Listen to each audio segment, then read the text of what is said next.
Rockin' Ball. Pinball is famous in video game history.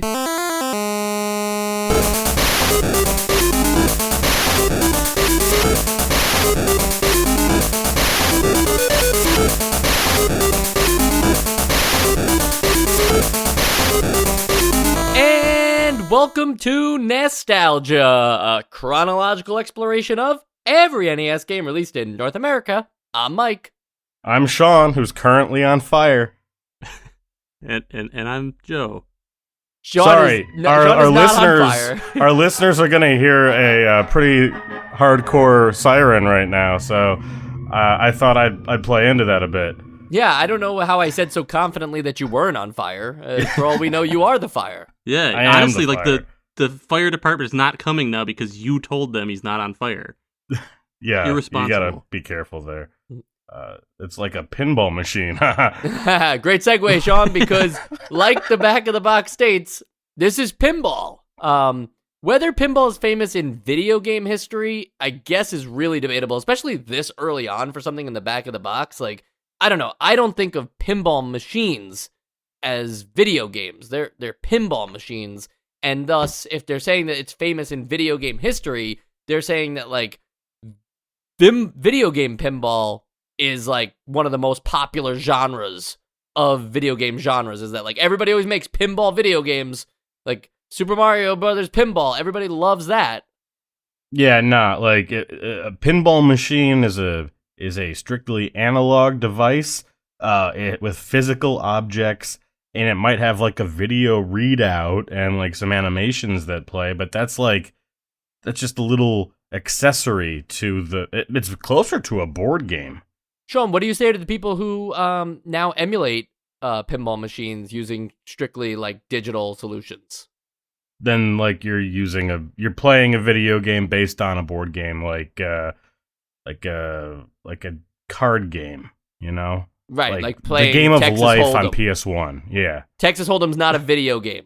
but there are video game versions of it. Yeah, Right, exactly. and so this is a video game version of pinball, but this is not what I think of as like the famous part of video games. So just to round back out of the the thought. box is kind of like video game pinball, the thing you love. It's like, well, wait a minute, you don't tell me what I love. The last time we saw pinball on this console was at the very beginning, right? The original black box pinball game that Nintendo released. Since then, nobody has decided to put out like another option for pinball on this console. and I liked that. I liked the original video pinball. I mean, Mike, you remember back in our college days, we'd play a lot of video game pinball, and it brought me back to that. It's simple, but I enjoy it. If I remember correctly, that game was a lot more like strictly pinball, where I think that maybe we mentioned that in the episode that, like, unless I'm totally misremembering, but that like being a video game, they could have done some more things with it. So I think that this game, I'm sure we'll get into, does do a few more things that like you can't do, or it would be harder to do with a real pinball machine. Joe, you are a true nostalgia historian. We did say that in the episode, and we are definitely going to get into Rockin' Ball's many different twists on pinball, because while the game does have a regular pinball mode that is like 50s themed or rock and roll themed or diner themed, I couldn't figure out what they were going for, because there's like cheeseburgers and classic cars and music notes and stuff. So I'm not sure if it was just like 1950s in general or rock and roll that they were going for, but Generic pinball. yeah, there's a TV, there's a shoe, there's a jacket, there's a burger. There's many other things too, but like it's generic pinball at its finest. That is a 1 player to 4 player experience, and you don't need 4 controllers. You just hand it off to the next person when your turn's over, and you compete for the high scores.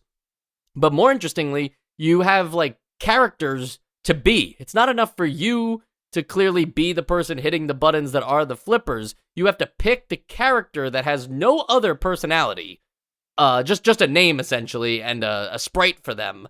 And then you'll never see them until you get to the score screen again, but they are the person that you are playing the pinball machine as. It just feels like a complicated step in pinball, because I never really thought I was playing as somebody else while I'm playing pinball, but I guess if you want to be Tom or Billy or John or Paul, Lisa, and Diana are all in this game. Yeah, I think it would have made more sense to you get into like a character creator like The Sims, and you'd create 2 characters, and you would be playing the character that would sort of combine the DNA of those 2 people, so that you're creating the parents of the character that you end up playing with the pinball with your hands with. Yeah, that's if you really wanted to simplify it, though. Yeah. But I also think that, like, yeah, it is way too simple. Like, I'm all for giving the player some sort of like agency in this like immersion at the beginning. But like, I feel like you got to go a little farther than like pick a character and you'll see their face at the end of the game again. Give them a stat or something. Put their face on the bottom of the screen, make it look like they're doing it something. Joe, remember Casino Kid? I do. Great game. Love it. In that one, you face off against a lot of other like actual characters who have distinct personalities and tells and levels of skill. That feels like what they should have done with this pinball character mode for everybody other than like who you are. Like, it would be a mistake to say you pick Tom and now you're better at flippers, right? But Billy gives the ball more speed, right? Like, that would be the mistake. But if you're going to verse these people, right, just selecting them, like go through, Tom is really good at saving the ball, right? Like, he's more on it, but Billy's great at knowing like how to do the trick shots. Like, that's fine because they're computer players that you're choosing to play against for specific scores or whatever. It's really just difficulty modes, if I'm being honest, as I'm describing it. I think they were smart not to give these people any actual stats, which is weird because I would say the opposite in almost any other kind of game. But here, since it's just like an additional piece of flavor, it's not something that we should prolong much longer. But just to be clear, the characters do have like a victory dance, and they do say something when they win or if they lose. So there is a little something extra. There is a reason for them to exist. It's not just an additional screen that's a chore before you finally get to play pinball, but it's not enough for me. I'd say that you're giving it more credit than it's due, but I'll allow it. So the regular pinball, let's start there. We mentioned the weird theme around like, things that kids in the 80s probably don't give a shit about. Oh, we're in 90s now. But the 1990s is really like still the 80s, right? It's 1990 itself. I mean, where do you draw the line? Yeah, exactly. Like, I think like it takes like 5 years before you get to the new generation. Yes. Okay. So this is just pinball themed around what their parents would be interested in, but hey, go for it. The rules are the same as all other pinball machines except for one very just weird rule that you can unlimited tilt in this game. You can tilt as much as you want, and that is not true in real pinball machines. They do allow for a light tilt if you can, be sensitive enough, but any pinball machine worth their salt is going to tell you that it's going to say tilt, and all of a sudden the flippers are going to lock and your ball's just going to go out and you're going to be caught cheating. In this game, they're encouraging the cheating. And like, I get it. I appreciate that there's a little bit more to this than just the flippers. I think maybe giving it, like, you get a couple tilts, like if you wanted to go for a closer analog for the real life pinball experience. But I kind of like it as more of like, we're adding this feature to pinball so that there's more interaction and it's not just left and right. Yeah, I mean, I liked it too as someone who's really never played any serious pinball. Like, I've maybe played a pinball machine in my life, but like, I really don't know much about it. So that didn't even cross my mind. Like, oh, how come I can do this unlimitedly? I just assumed, like, oh yeah, that's normal. I think if they branded this game a little differently, like as if it was like Pinball for Rebels, and this is like MLB, not MLB, NFL show. Blitz. Yeah, NFL Blitz version of pinball for like hardcore kids, like that would help sell it a bit. In my first 3 minutes of playing regular pinball, I was using the tilt function because I read the manual beforehand. And I knew that I was allowed to tilt as much as possible, and it was great because it makes it like easier to get your ball stuck in those bumpers and then just constantly racking up points in them. What I didn't expect is that on the lower half of the screen, there is like two, on the right-hand side, there's like two bumpers that score some good amount of points, but, they're kind of like in an odd position. You're not expected to hit them or whatever. Well, using the tilt as it was coming off the edge, my ball got wedged between both of those bumpers and was stuck there permanently, just racking up an infinite score. Interestingly, the game can only count a certain amount on the screen, but when you do go to the, put in your high score after you run out of all three balls, it reveals the much higher score. I was surprised how far it was able to count up. So how long did you leave it on? Maybe 4 minutes. Okay.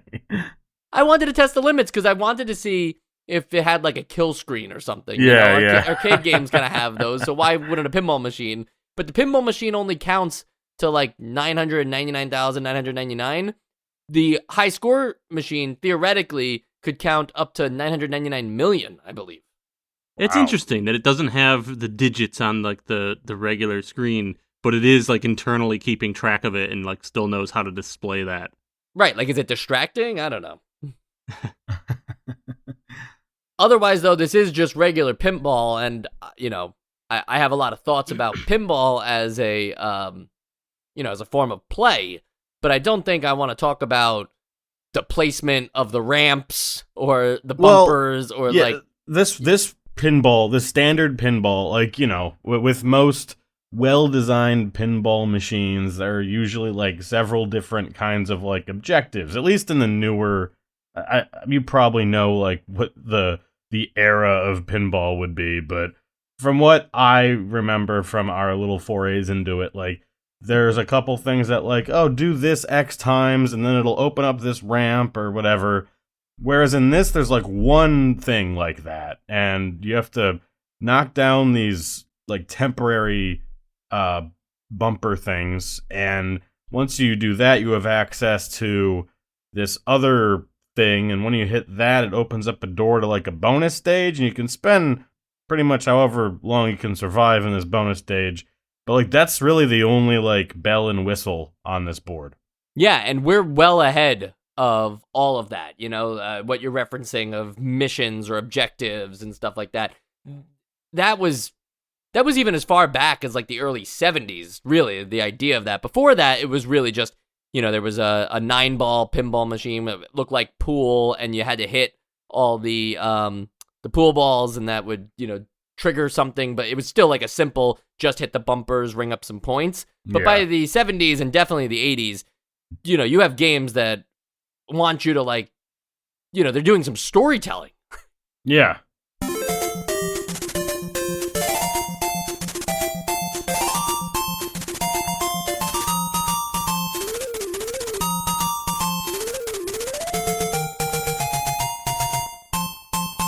So yeah, it does make for a rather uninteresting regular pinball game because you are just scoring for points when there are other modes that make pinball more complicated, right? So this is maybe scratching the itch for somebody who doesn't want to spend unlimited quarters at the arcade playing real pinball and realizing that they're not nearly as good as they thought, which is a thing. You could be good at video game pinball and go to a real pinball machine and realize you just don't have the same, I don't know if it's cognition or whatever, but the flippers behave differently in real life for sure than they ever do in a video. Yeah, one thing that I wished that you could do in this is sort of have a light touch on the flipper. But you can't do that here. Yeah, I thought maybe if you hold it, you do a hard touch. If you hold it for a half a second, and if you literally tap it for a millisecond, it would be a light touch. That would have been nice. I don't know technically how possible that is, but I feel like we've had things like that with jumps, character jumps and stuff in games, and that would have given me a little more, another tool in my arsenal to do something other than trying to hit it when it's at a certain distance away from my flipper or something. It gives you a little more agency. The one thing you can do with the flippers that is definitely a beginner skill in pinball is you can use them to hold the ball in the place, and then so this way you can release it and figure out exactly when you want to hit the ball with the flipper to hit exact spots. So it's good that that's possible. It's not that hard to do. I don't even know if they would have to program that just based on the size of the flippers themselves. But that's a great way to hit things that you want to, instead of just constantly having the ball come down, hitting the flippers, and hoping it hits something. Right. So moving on from regular pinball, we have, I actually don't remember what the mode's called, but it's like a gambling form of pinball. Where is it like the 9-ball thing? Yeah, the 9-ball. Yeah, balls are knocked into like a pachinko pattern, where beforehand there's a bunch of holes on the board, on the pachinko board, and you press the A button to stop these numbers that are floating around on the holes. And there's just 1s and 2s, but basically when you stop it, those numbers become locked, and then you want to get your ball in those holes in order to win your bet. So you bet like, $100 or whatever based on the ones you see, and then you hope that you get yours into, like, if you get it into a 2, you get double your payout. If you get it into 3 1s, you get that would be triple your payout. So, it's just a mode like that. What do we think about the pachinko aspect? Is this even pinball? Well, so also if you get them in like a line, like an XO thing, like you can also score points that way. It counts that as something. But this is a mode that can take a very long time because there are a lot of obstacles that this ball can hit, and it could take a while for it to even hit like the bottom of the screen where your flippers are, for you to like shove it back up there and take its time again. But like as the game goes on, as you get balls and more holes, those are now other places where the ball can't go. So it can take a while, and it can also get into weird spots where it'll just bounce like perfectly on top of a thing over and over. So I found this one kind of frustrating and not too fun. See, I would think this one was a little more fun if this like gambling element had a little more purpose. Like, you get these credits. It's fun in a vacuum. Well, not in a vacuum, but it's fun to think about, like, oh, okay, like I can bet however many of these credits I want, and then I can like get double what I bet based on like if I get it into this hole, or if I get a straight line here or whatever, I can build that up. But there's no purpose to these credits, right? I mean, you just bet more credits on your next game if you want. Like, I don't know what exactly I would want them to do, but I feel like it would be cool to be able to spend them in other modes, or like, I don't know. Right, the credits should be what you have to play the other modes. You need credits to play like regular pinball, so you have to bet your money. Or like to play some special version of the other modes or something, or some bonus levels during the other modes, or get a free ball in the other modes or something like that. Because this feels almost like it's a bonus type game to the rest of the game that offers no real bonus. Like, it's just a distraction. Like, oh, look how many credits I have that don't mean anything, which would be nice to be able to spend them somewhere. I know that's kind of like a weird like criticism of this mode, but like I think that for me is the only way to make me care about this mode. I think it is kind of fun as a little mini gambling like distraction. It just would need to matter. It's just such a large board too, where nothing particularly interesting is happening. There's just a bunch of holes, and you have 10 balls to get into these holes. So to Sean's point of just how long it takes one to go into a hole, especially the hole you want it to go into, especially with the unlimited tilt, you could be shaking this thing around for a long time, or it could just go in right away. It's kind of a potluck in that regard. But because the board is so big, I just think that this could have been something where it's actually like pachinko. Your skill is using the plunger to hit that ball into the into the filter, and then it just kind of naturally, with some of your tilting assist, maybe it just kind of naturally falls through, but has a hole to fall into, not just go down to another set of flippers with a fall at the end. More exciting than 9-ball, if that's what we're gonna call it, is Battle Pinball, which operates it's more Pong than pinball because it's you versus another computer. And yeah, instead of paddles, you have sets of flippers, but the goal is still the same. You want to hit the ball into their goal, and then that's how you score points. There are 3 different variations to the Battle Pinball mode. They call them Thunder, Bomber, and Attack mode. All 3 options use specialized flippers and have a different type of layout that's obviously different from the regular pinball, but just different from each other's modes. So what did we think about this spin on Pong that's also, it's definitely more pinball than the gambling one, but is it competitive enough? I would take exception with calling this Pong, more Pong than pinball. Like, Pong is too simple a concept. Yeah, but this is Pong with obstacles. Yeah, but like it's pinball. Yeah, it's double-sided pinball. Too. It's exactly pinball. There's just another player. Yeah, like Pong. You could then say that any like racket game is Pong in real life. I would. Anyway. I liked these because there were modifiers and all of the, and you could like switch where your paddles were and to sort of like put pressure on your opponent if they're having trouble getting it out of their area, by also like, risking leaving your area open because there is a bit of a delay, in moving the flippers. And those like modifiers that you could turn on and off by hitting certain things with either randomness or skill, kind of made up for some of the lackluster variety that we found in regular Pong. Oh my god, you're making me say it. In regular pinball. Just say what you believe. But yeah, I liked these. I think that, some of this creativity could have been helpful in the single-player mode because I think a strong single-player mode is important, even though there is a computer player that you can play against, but it was fun. Yeah, I also love the kind of risk-reward of, like, keeping your flippers as, like, the goalie, or putting them, I guess, technically, like, on offense, sort of, is what it looked like to me. But I thought this was, definitely much more fun than the regular pinball mode for me.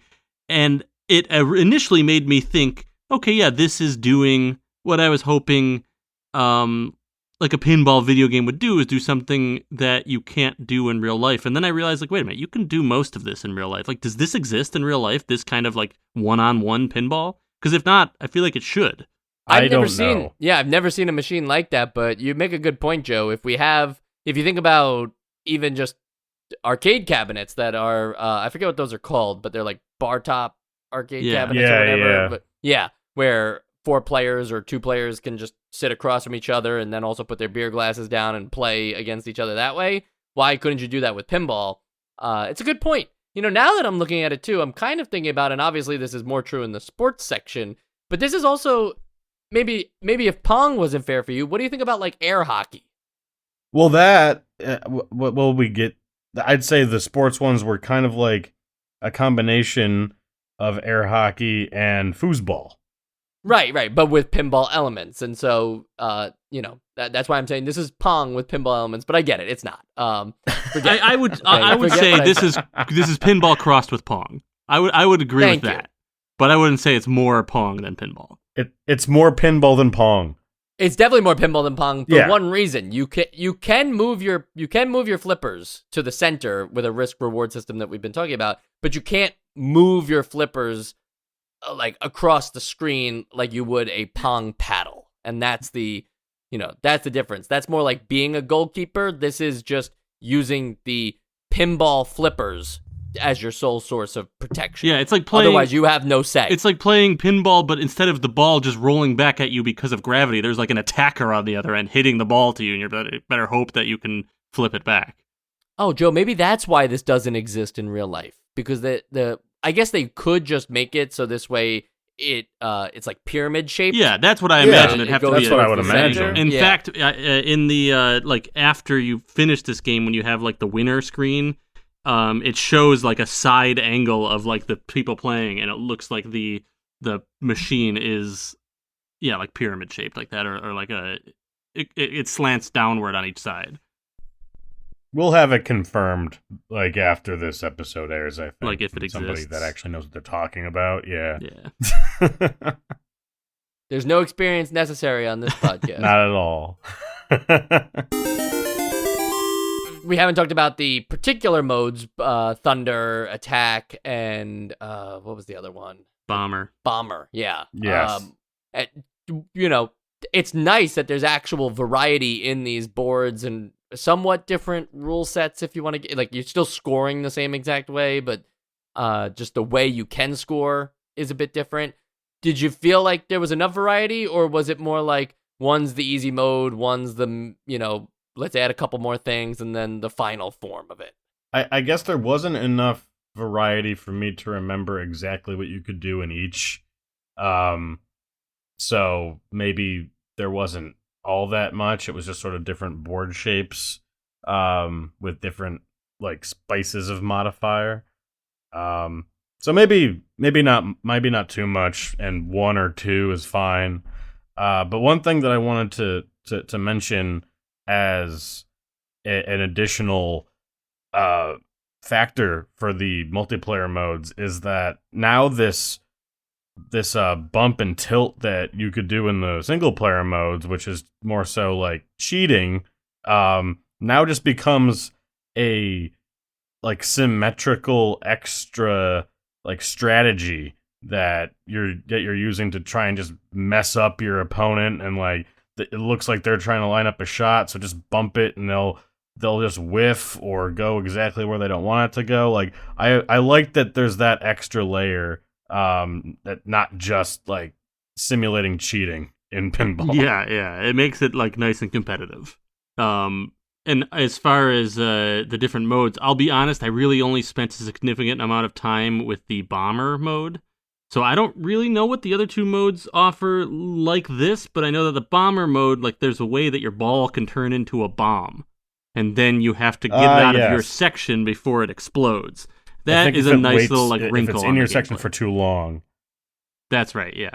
But like that's a nice little wrinkle on like the game. So I'm actually curious if you guys know what the Thunder or Attack modes have.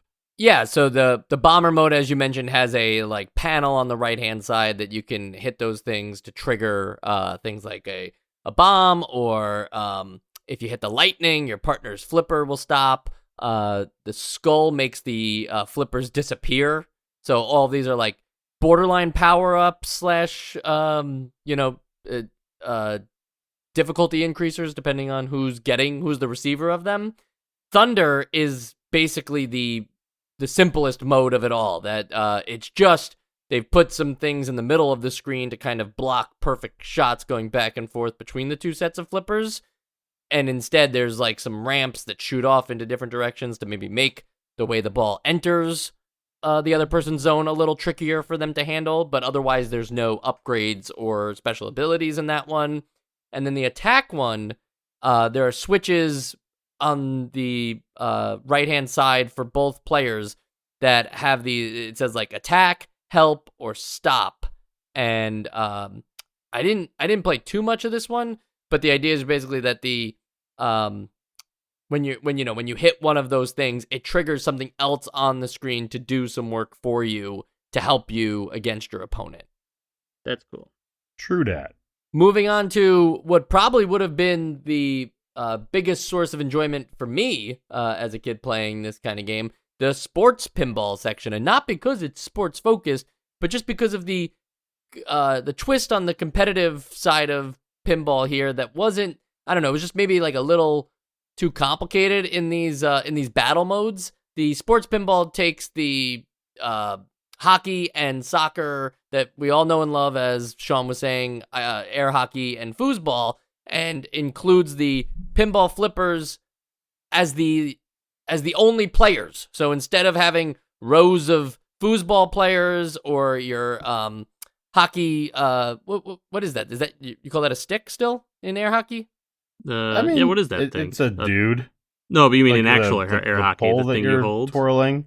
The Oh, thing you hold, sorry. yeah. Okay, sorry. I'm thinking of bubble hockey. Which would make sense No. because that was the foosball analogy. Yeah, the paddle. I'd say The it's a paddle. paddle. Okay, yeah. So that paddle, like you're free to move around, whereas your flippers obviously are locked. But instead, they are at the center of the screen, and you have a goalkeeper in your in guarding your net that you can freely move around as well. So that is true in both games, ice hockey and in soccer. What did you guys think? I thought these were cool twists. And they're kind of the same game, but they each have a key difference to make it closer to the sport they're using as a coat of paint.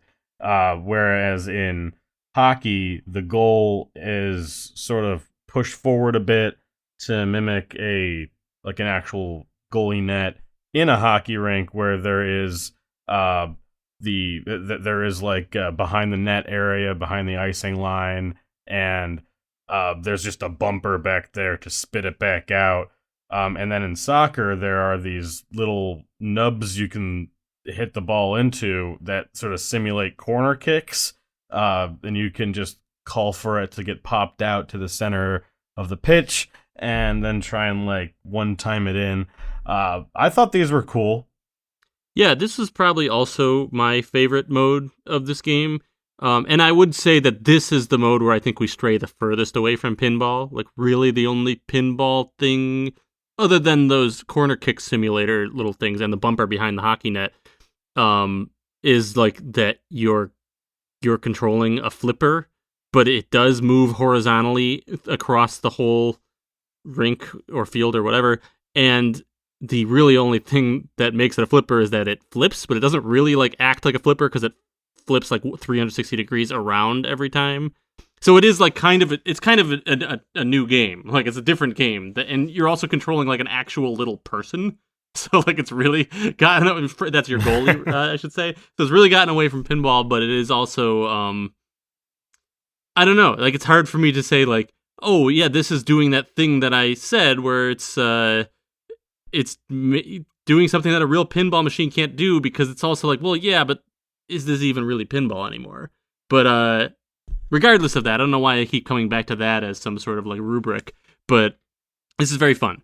Did you guys know that you can actually change the type of kick or shot with your flipper depending on what you press on the control pad?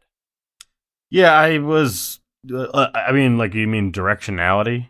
Directionality, yeah. Yeah, if you do left, it'll go clockwise, and if you do right, it'll go counterclockwise. And if you get that wrong, there could be some really hilarious moments where you just own goal. Dodge the ball instead of hit the ball. Yeah. Yeah. And like that, it's, I mean, this is, like I said, air hockey, but no, this is closer to bubble hockey or foosball, just very simplified and with less moving parts.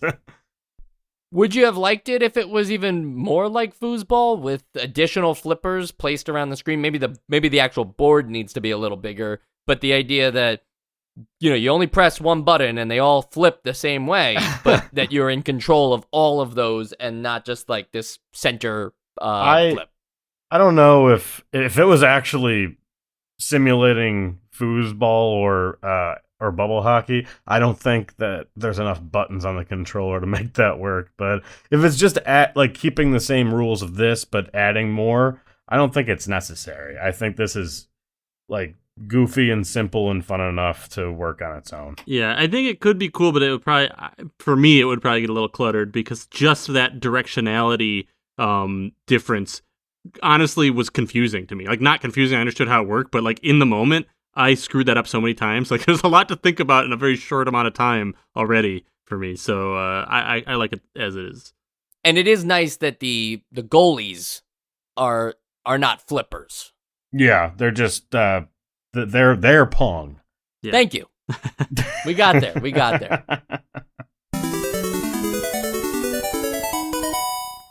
So the Japanese version of this game, which was called Family Pinball, the regular pinball mode is actually all Namco themed and specifically Pac-Man themed board. It's Pac-Man. Pac-Man is in the game.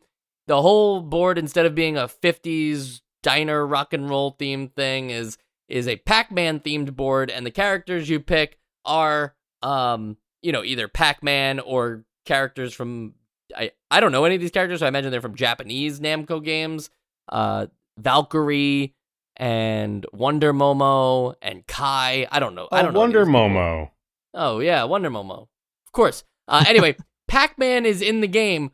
When did Pac-Man not become sellable anymore? Why would Namco decide in 1990, like, you know what, Pac-Man's actually dead? And see, like, that goes back to the whole pinball is famous in video game history. Pac-Man is famous in video game history. Put him on this game. Put him all over this game. Call it Pac-Man Pinball. Why don't you? And make everything themed around that. It's weird to strip out Pac-Man, right? Like, he was huge in America. People had Pac-Man fever. They wrote a song about it. I'm really sorry, Mike, about all of this. I can tell that you're visibly upset. We've seen censorship in our games before, Sean, but not like this. We truly are very oppressed here. But was Pac-Man not in good favor with the Western people at the time? Maybe that was like, no one wants to see Pac-Man after what he did. After he revealed himself to be like a Soviet sympathizer. Yeah. Yeah, it was probably something along those lines. I'm just looking to see what Pac-Man was up to in 1990. Like, maybe they actually released too many bad games by then that they were like, there's no way we could put out another Pac-Man game. Like, people are done with him. But that just doesn't seem, I don't know, that doesn't feel true, right? It doesn't. Pac-Mania came out in 1987, and that was like that weird 3D one where he's still a giant sphere. He doesn't have like in the promotional posters, he still has his arms and legs, but not in the game, thankfully. I don't think you would have the arms and legs in the game until the Pac World games. Yes. Yeah, let's see. The next Pac-Man game is looks like Pac Attack. This is now a Save Pac-Man Symposium. We're no longer talking about Rockin' Ball. Well, here's the crazy thing about the next Pac-Man game, okay? It's Pac Attack, which is a Tetris game. All right, it's Tetris, but with Pac-Man. So they think that's fine to send to America, but do not send pinball with Pac-Man. Well, yeah, because pinball stands on its own. All video gamers love pinball. Who's ever even heard of Tetris? Yeah, and I would get confused if my pinball, which is also a sphere, were to look like a cute Pac-Man. I would be upset with the analogy. That would just make me irate as I played the game. And the thing about the pinball ball, marble, whatever it is that it's a solid color, so it can be rolling. If it's Pac-Man, he's got a mouth and an eye, so if he's rolling, you need to see that you can't just have him being a solid Pac-Man moving around that doesn't look like a ball rolling anymore. No, it doesn't. And see, I played Family Pinball just to see what the Pac-Man elements were, and I was kind of surprised that Pac-Man wasn't the ball. Why wouldn't he just be the ball? It's not like, it's not like you also have to have the ghost roaming the screen or something, or, they didn't really make it look like a Pac-Man maze or anything like that. They didn't go crazy. It's not a complete redesign from the regular pinball that we have in this game. But, I don't know. Like you said, Pac-Man's a sphere. Make him the ball. That would have been another nice touch. Could even You can have a mode in this game where the whole pinball machine is covered in pellets or dots or whatever they are, and you have to try and scoop them all up, as many as you can by hitting Pac-Man into them. I just feel like whether it was the Japanese version or the American version, Namco made a misstep on both accounts. I agree, and I think they should not be forgiven. But you see, they weren't the publishers in the North American one, so NTVIC was, and I never heard of that. Yeah, that's the reason, but I'm saying, so they bought the game off of Namco, and we're like, yeah, we know we can't use Pac-Man, but we're gonna reskin the whole game. We just want to own the rights to this pinball game that you made and remove all mentions of Pac-Man. It just sounds like a crazy pitch. Maybe it was just like on sale if you didn't take the Pac-Man license, you know? Like, I know this for a fact, actually. Joe, I've been trying to look up what they call the pinball ball because you raised a good point about it. I don't have an answer for you, though. It's not Is it something not just a pinball? Right, I would think it was called the pinball, but then I didn't want to sound stupid and be like, actually, no, it's just the whole machine is the pinball, and the ball is a marble. It's the I pin. can't tell you. Can't tell you. Well, we all know that like in the ball we that you use in baseball is actually called the pigeon. I always thought, well, because the baseball is the field, right? Well, you played on a field, but you hit the pigeon. Yeah, you play on a field, which is called the baseball. Right? Called the baseball field, but Joe, I do know what you're saying, so don't worry. I'm not. You don't have to explain it to me. I was joking. Yes. Is he not joking? Okay, I thought he was. He is. He is. I know what he's saying. All right, we're all in on this joke together, right? Right. See, yeah, because I'm in the glossary for pinball terms, and it's not, when I get to the P, there's no, like, pinball referring to the ball.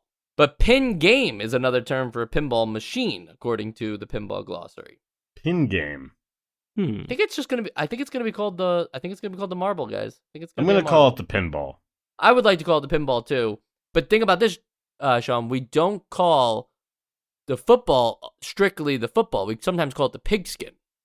I'm going to call it the pong ball. Yeah, I mean, sometimes we call it the rock.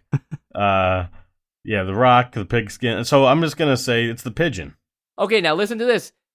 Everybody's familiar with more complicated variants of pinball, such as like when you get the multi-ball bonus and a bunch of other balls spill out from all over the place, and you try to keep those for as long as you can, because as long as 2 or more are there, you still have like technically an extra life on screen. Yeah. That's called multi-ball. And the pinball glossary says when several balls are in play at one time.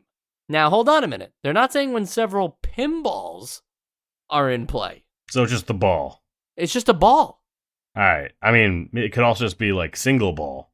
Well, I think Hit that the single ball. I think that this confirms that the ball in pinball is the base form of a ball. Every other type of ball is a variation on the ball in a pinball platonic machine. ideal Yes. of ball. I think we started this conversation at the 35-minute mark.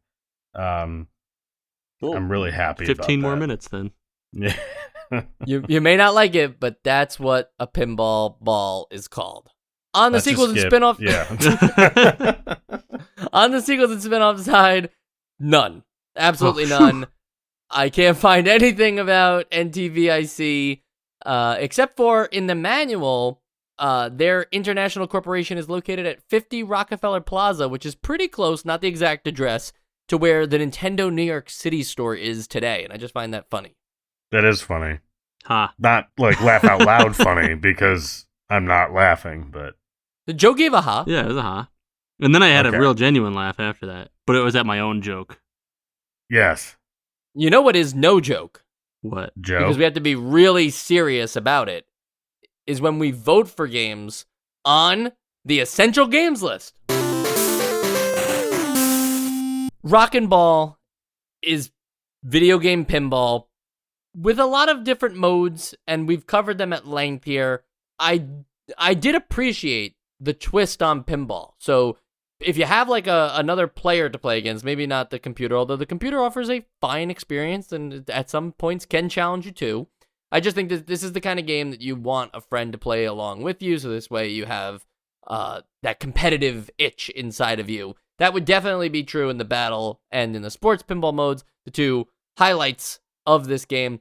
The regular pinball is just so lackluster and boring. There's only one bonus mode, and it's very easy. You just shoot into a ramp, and then a car just goes out of control and just keeps like going up and down, eating its way through the board until you move into the bonus mode, which is just hitting a bunch of people to score points. My point being is just that the regular pinball, which is what the game is trying to sell you the idea on, is so lackluster that I don't think I can put it on the essential games list just for that. It does get some style points, though, for all of these other ideas of pinball created, and I would have liked to have seen it take that further. It seems weird that Battle Pinball can really just be, well, how many sets do you want to play? Like, maybe they should have played around more with the idea of competition or what that could have been if they really wanted to stretch that mode out. A little more of that, and maybe we'd be talking about something, but because this is all there is, I don't think it's on the essential games list. Joe? I honestly don't have too much to say about this one. Like you said, the main pinball game mode is pretty generic. It's a generic, as far as I know, pretty generic form of pinball. I do like the variations. They're neat. They can be kind of fun in some instances. Other instances, they're a little pointless. I definitely don't think this is essential. Maybe if you're a pinball enthusiast, it's a curio that you might want to take a look at. But I wouldn't say that it's essential in any world. Sean? My biggest question with this game is, why did they call it Rock and Ball? Like, I get that they changed the theme of the single player board, the only single player board, that's trying to just be pinball, into like a kind of sort of vanilla 50s rock. Like those are like what the little icons are.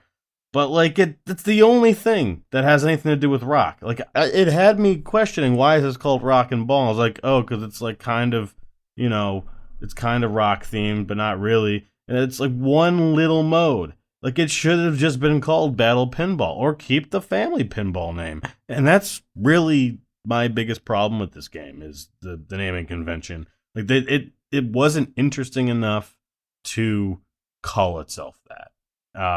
I mean, I had some fun with the multiplayer modes, but yeah, also it's not essential. Are all the characters that you can play as, are they like rock stars? No. Okay, they look like them. Who are Lisa and Diana to you as rock stars? Oh, I'm not saying they're literal, real world rock Lisa stars. Left Eye Lopez. They're all dressed kind of like they would be musicians or like stage, rock I thought they looked like they were going to a sock hop. Like, yeah, look at Billy. He's kind of got like an Elton John thing going, sort of, or maybe an Elvis thing. I don't know. It's hard to tell in these pixels. Built-in John. And then like John has a guitar. I don't know. Tom's got pink hair. They all look like they could be stage performers. I don't know.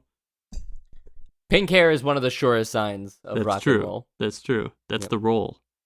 Well, we've all had complaints about the marketing of this game at one point or another during this episode, so I'm glad that we can all agree. If we can't agree on how close to Pong pinball is, we can at least agree that Rock and Ball really dropped the ball.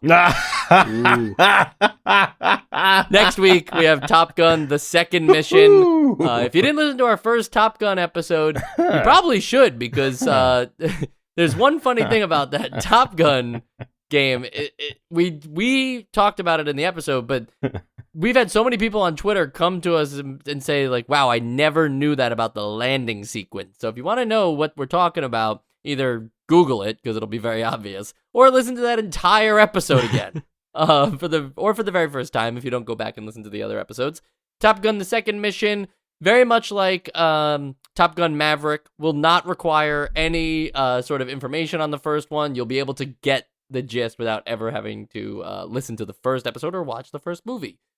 If you're not interested in Top Gun, may I recommend our Nostalgia Bites series over on patreon.com/nostalgia. We have our Captain Tsubasa episode coming up, and that's, instead of pinball soccer, that's just cinematic soccer.